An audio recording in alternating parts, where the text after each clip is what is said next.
Yes, The Story of a Dreamer, written by Frankie and Marcel, illustrated by Patrick Regan.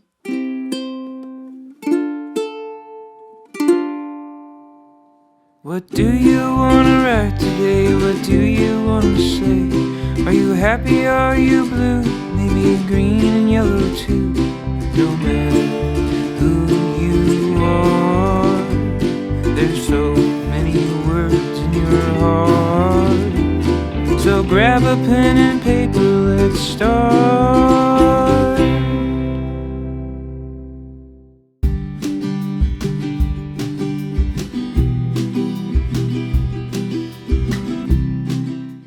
Welcome. I'm Donnie.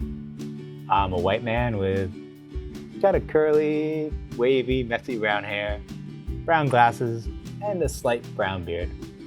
Today, I'm wearing a black sweater with big purple letters on them. We're sitting in my colorful New York City apartment. I'm here with my friend Frankie. Frankie's a professional writer, so a great person to have as a guest for Let's Write About. Hi, Frankie. Hi, Donnie. Thank you so much for having me. Yeah, of course. I'm Frankie. I'm a white woman with dirty blonde hair, light pink glasses, and today I'm wearing a black t-shirt with a black sweater. Did someone say there's an auteur present? You must be Dragon. I've heard so much about you. Ah, yes. Where are my manners? I'm Dragon, a small green dragon with gray horns and dark green wings. But Frankie, do tell us, what sort of writing do you do? I write fiction. My children's picture book, Yes, is all about saying yes to your dreams. And I actually brought a copy of it with me. Would you all like to hear it? Yeah! Literary reading? Here? Now? Yes, of course, Dragon. Let's take it a few steps back. First, we should sing hello. Ah, yes, I suppose you're right. Yeah, we'll sing hello, everybody. We're glad you came today, 3 times round. Ready? Yeah! Hello, everybody. Hello, everybody. Hello, everybody. We're glad you came today. Yeah, great singing. We'll go 2 more times. Hello, everybody. Hello, everybody. Hello, everybody. We're glad you came today. One last time. Hello, everybody. Hello, everybody. Hello, everybody. We're glad you came today. Hey, beautiful singing, everyone. Now, Frankie, Dragon, and I, we're gonna move my apartment around a bit and get ready. Then we'll hear yes from Frankie.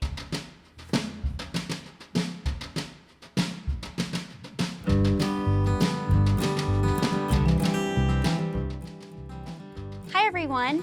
It's me, Frankie again. I'm here with my book, Yes. While I'm reading, I'll be describing some of the illustrations, but they'll also be up behind me in case you want to take a look. So, here we go.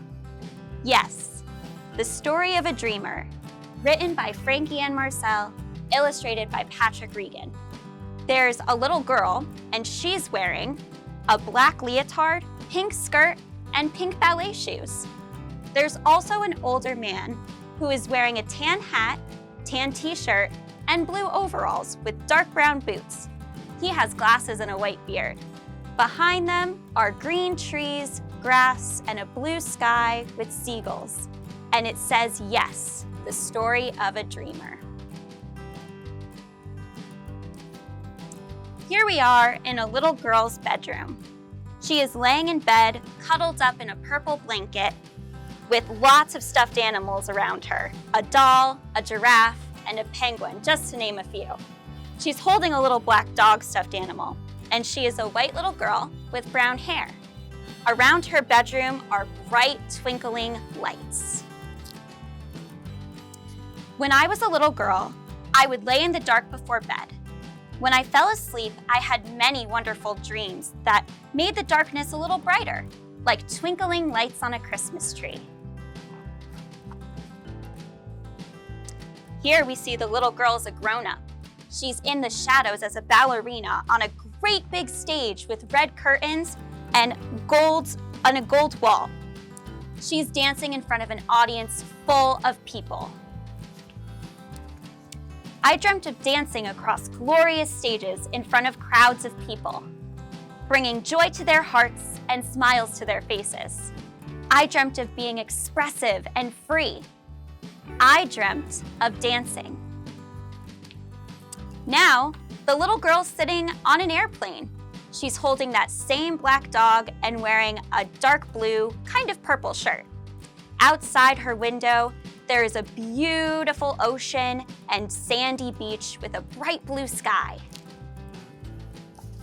I dreamt of traveling the world, crossing deep blue oceans and climbing mountains that seemed to graze the heavens. I dreamt of the various cultures, sights, and sounds each new location offered. I dreamt of traveling. Now we see the little girl as a grown-up. She's sitting in a classroom full of students with a bookshelf behind her. She's holding a book and reading to the students. Some of them have their hands in the air. I dreamt of being a teacher, sharing my experiences with the next generation of dreamers. I dreamt of changing lives, one student at a time. I dreamt of teaching. We see the little girl as a little girl again. She's wearing a black ballerina leotard, pink tutu, and pink ballet shoes too. We see her back as it's facing a crowd of people. Some of them are crossing their arms, some of them have their head down. When I was a little girl, after a night of dreaming, I would spring from my bed, excited to share my dreams. But I noticed something that made my heart sink. People began to frown. People exchanged worried glances. People told me no. The little girl is now sitting with someone, a woman with dark brown hair. We can still see the crowd of people a little further behind her. The girl has a slightly sad look on her face, and the woman has her hand on the little girl's shoulder. "You're different," they said. "How can you dance on stage if you can't see in the lights? How can you find your way backstage in the dark? How can you turn without falling? You can't be a dancer because you can't see." We see the little girl again, only this time she's with an older man with dark brown hair. She's looking down and she has her arms folded across her chest. She seems kind of upset. "You're different," they said. "How can you travel if you can't drive a car? How can you get on a plane if you can't read the signs? How can you find your way in a new place if you can't cross the street? You can't travel the world because you can't see." We see the little girl again, standing in front of the crowd. We're a little closer up on her now, and her arms are folded, and she has a sort of frustrated look on her face. "You're different," they said. "How can you be a teacher if you can't see the back row of desks in a classroom?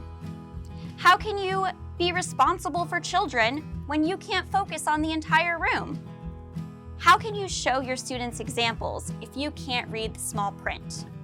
You can't be a teacher because you can't see." We're back in the little girl's bedroom. She's laying in bed with her purple blankets pulled up close to her. Her eyes are closed, and we see one small tear rolling down her cheek. One night, when it was time for bed, I curled up in my blankets, ready to fall asleep. My mother kissed me goodnight and turned off the light. My room had never felt so dark before. A tear rolled down my cheek and across my pillow.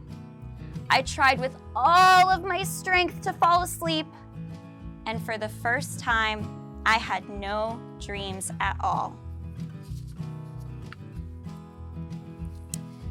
Now we see an older man. He is standing with a bright blue sky behind him.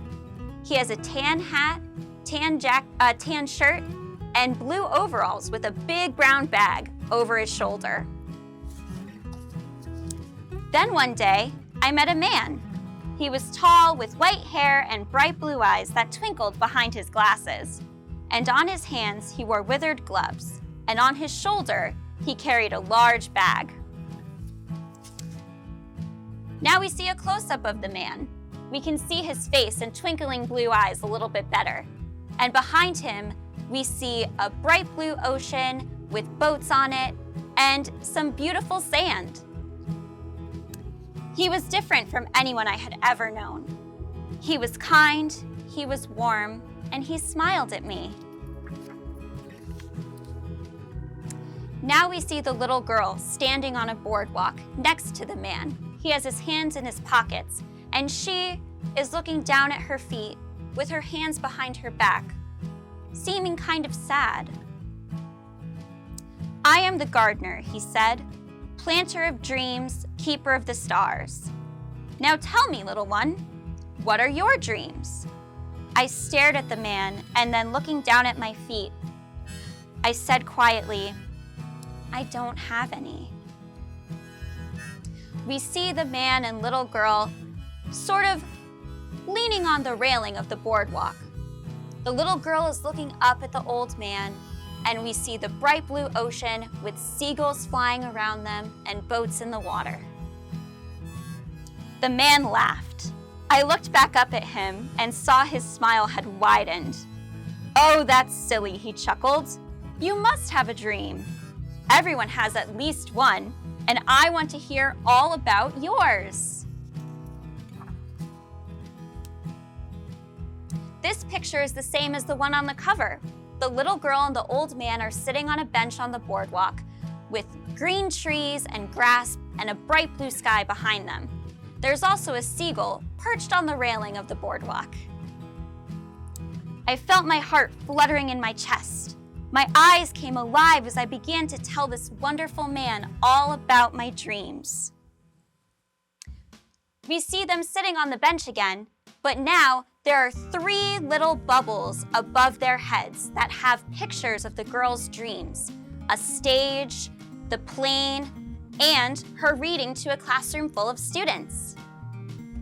I told him about dancing and traveling and teaching. I told him about glorious stages and deep blue oceans and mountains that graze the heavens. I told him about the next generation of dreamers. We see them sitting together again, only this time we're looking at the back of their heads. And we see the blue ocean, the yellow sand, some boats in the water, and some seagulls flying too. I told him about all of the people I wanted to meet and help and work with to change the world. I told him everything. The man listened quietly, his gaze never leaving mine. We see the front of them again, and this time the old man has his arm around the little girl's shoulder. When I had finished, the man put his arm on my shoulder. "You are quite the dreamer," he said.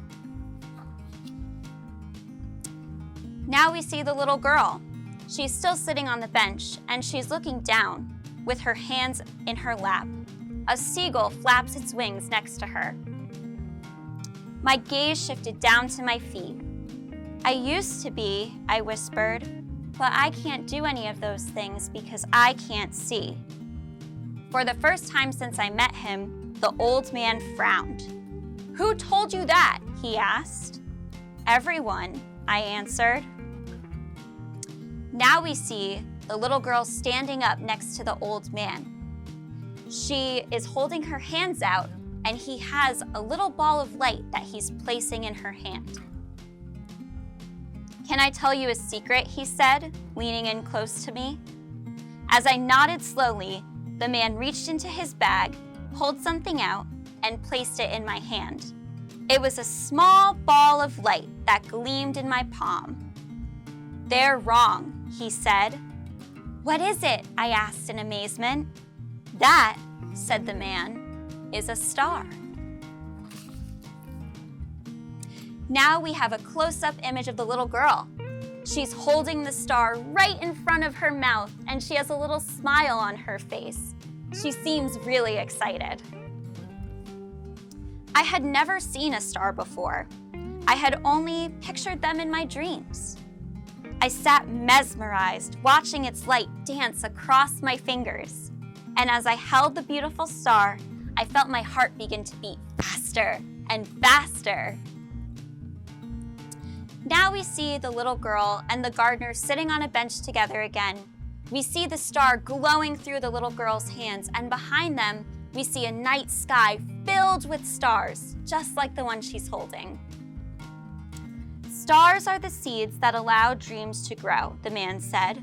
"You are a dreamer, and this star now belongs to you. Someone who dreams as much as you do can do anything, and I am here to tell you, yes, you can do anything. Just keep on dreaming and let your star shine bright." I smiled at the man. "Thank you," I said, before placing the star in my own pocket.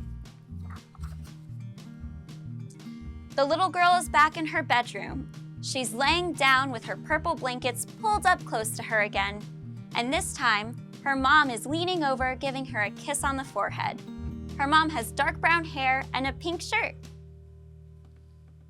The next night, when the sun had faded and it was time for bed, I curled up in my blankets, ready to fall asleep. My mother kissed me goodnight and turned off the light. Only this time, something was different. The little girl is sitting in her bed. We see her stuffed animal friends again and her nightstand with a lamp and alarm clock on it. She's holding her glowing star, and its light is bouncing off the walls, making lots of twinkling lights that look like a sky full of stars in her bedroom. I leapt out of bed and ran to pull my star out of my pocket, marveling at the wonderful thing I held in my hand. I held the star close to my heart for a moment before putting it under my pillow. I closed my eyes, and that night I had the most wonderful dream of all.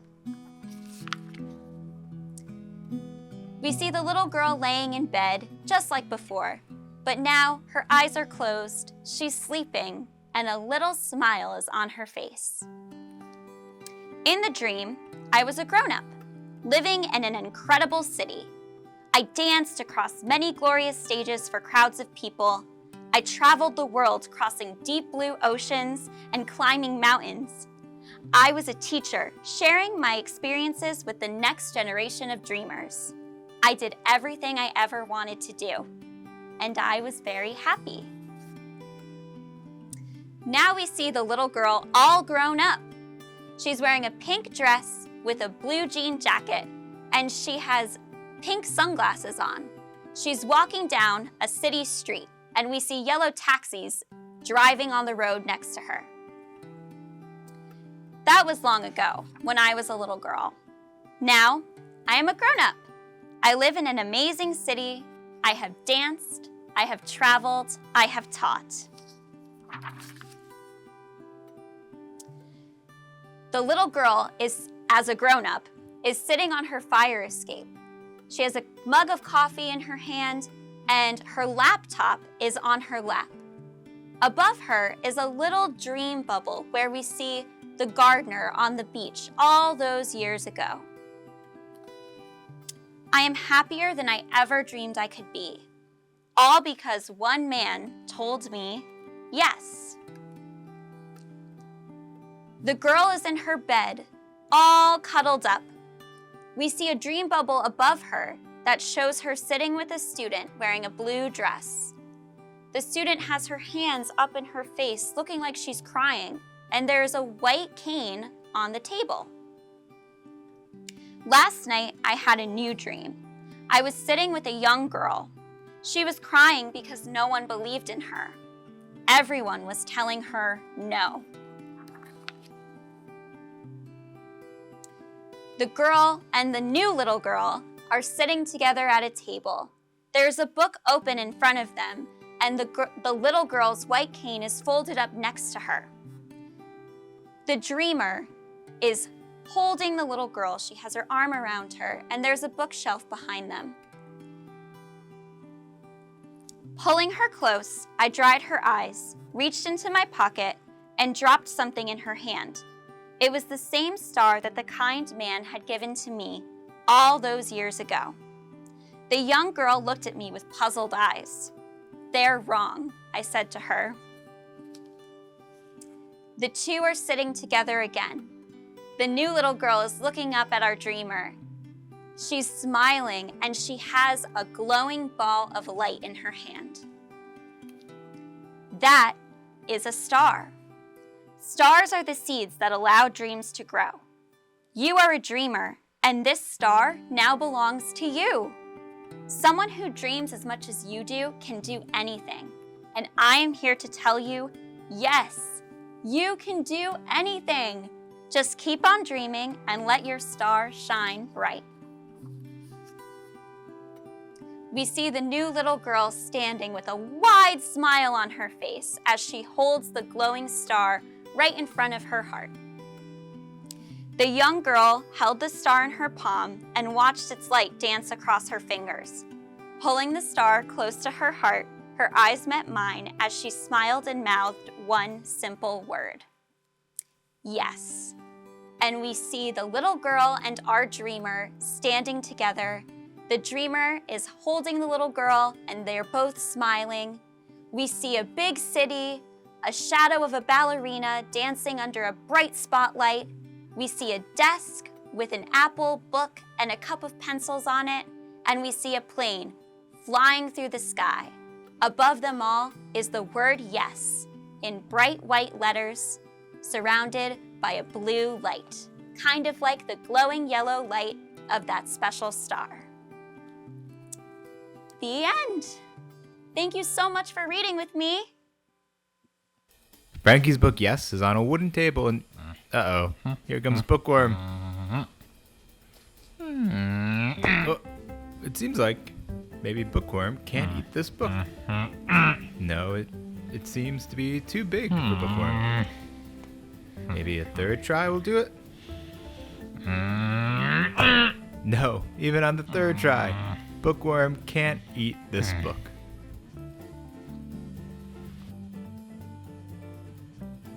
Welcome back.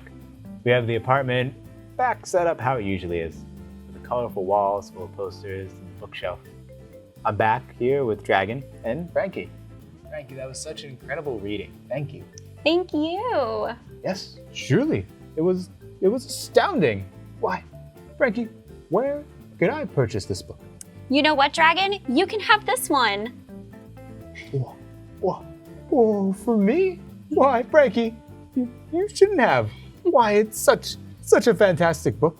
I'll have to tell all my friends. It'll have to keep pride of place in my library. Why, this book is perfect for all readers. It's like a warm cup of hot cocoa from my Aunt Wavering. Yes, it's just the right comforting kind of book. Thank you so much, Frankie. You're welcome, Dragon. And if any of your friends or any of you want a copy, you can get one on my website, frankieandmarcel.com. You can also check that out to see any fun events or author talks I might be doing. Hey, that's really cool. What kind of things do you do with this book? Do you have any plans or things you do to help people who also want to follow their dreams? Yeah, you know what? Sometimes when I have so many dreams that sometimes I have a hard time remembering them. So I really like to do an activity called making a passion poster. Oh yeah, I've heard of that. I'm not sure what that is. A passion poster, it's kind of like a collage, except the pictures that you use on the collage are all about your dreams. For example, let's say we were making a collage about the girl's dreams in Yes. Mm-hmm. She had dreams about dancing and traveling and teaching. So if I was going to find pictures about her dreams, I might use a picture of a ballet shoe, a plane, and maybe a desk with an apple on it. What about you? If you were going to make a passion poster about your dreams, what are some pictures that you would use? I think I would use maybe a microphone, a book, maybe a pen, or maybe a quill, something really kind of fancy to show how much I love poetry and how much it means to me. Yes, I think I get the gist of this passion poster. Why, I might put some books myself, or some of my favorite historical landmarks. My friend Ramble would really love this project. He always has so many dreams. Sometimes it seems like he has trouble keeping track of them. That's so true. It can be really hard to keep track of all your dreams. So once you have them all, you have all your pictures, you can cut them out into fun shapes and then glue them down on your big piece of paper, your poster. And that's a passion poster. Yeah, that makes sense. Dragon, I think we should probably teach this to Rant and Ramble. I think they'd like it a lot. Yes, indubitably. Yeah, but now it's time for us to say goodbye. So, just like we sang hello, we'll sing goodbye, everybody.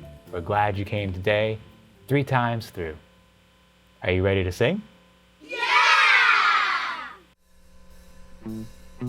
Goodbye, everybody.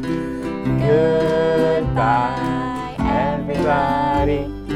Goodbye, everybody. We're glad you came today. 2 more times, here we go. Goodbye, everybody. Goodbye, everybody. Goodbye, everybody. We're glad you came today. One last time, make it your biggest yes.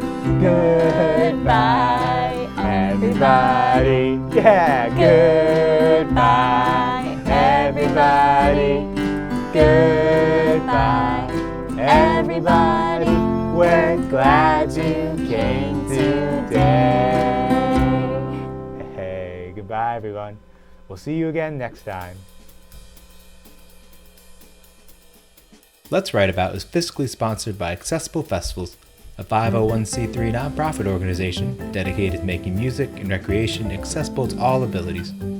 And it's made possible by viewers like you. Head to DonnieWelchPoetry.com to learn more and find out how you can support the show.